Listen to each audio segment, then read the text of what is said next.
Hello and welcome to episode 4. So, this is about money, fear, emotional decision making. So, welcome back. So far in this series, we have talked about instability, disruption, technology, and the larger astrological cycles shaping this moment. Today, we're going to bring it closer to home, right? Because for many people, all of these change lands in a very sensitive place, and that's money. I don't know about you, but money always gives me anxiety, So it's touches our survival, our safety, our dignity, our identity, and freedom.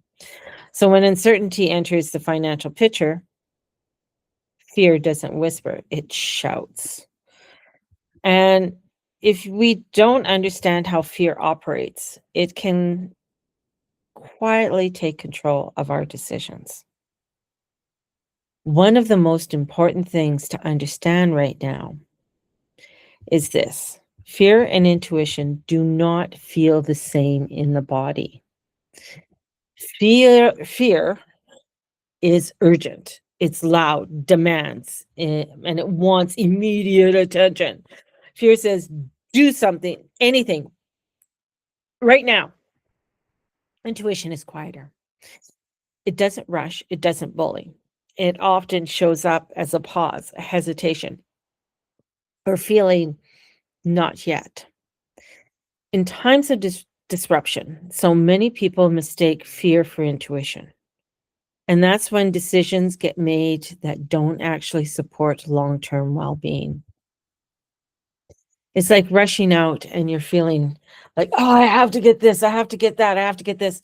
And you're rushing and you're just grabbing whatever, or you're taking whatever, or you're feeling like, oh, I'll never find love again, or I will never work again. I have to have this job, instead of like breathing, taking a step back. And when it comes to money, fear tends to show up in unpredictable ways. It can look like panic spending, freezing, and avoiding finances altogether. That means you get a letter in the mail or you get a certain email and you don't open it. Chasing quick fixes or promises and clinging to what feels familiar when it no longer works. None of these responses mean you're irresponsible or unaware. They mean your nervous system is trying to protect you. And protection is not the same as wisdom. So here's something important and something gentle, but important to hear. You do not make your best financial decisions when your body feels unsafe. No one does. That's why emotional regulation matters just as much as information right now. You can read every article, watch every video, follow every headline, but if your nervous system is overwhelmed, clarity won't land. Trust me. Kind of know this. There is there there is this spiritual, how am I going to say this? This is where spirituality become practical. Grounding practices are not about bypassing reality. They're about creating enough inner stability so you can respond instead of react.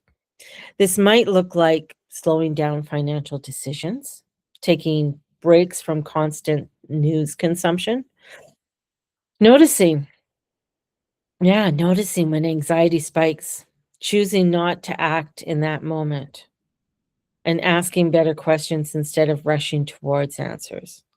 Stability starts before it shows up outside.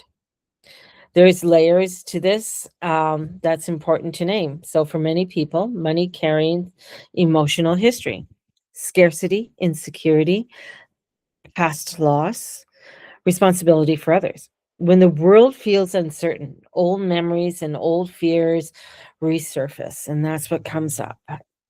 And this can make current situations feel heavier than what they actually are. So, If your reaction feels bigger than the moment, it doesn't mean you're wrong. It means something older is being activated. And that's an invitation to move more slowly and not faster.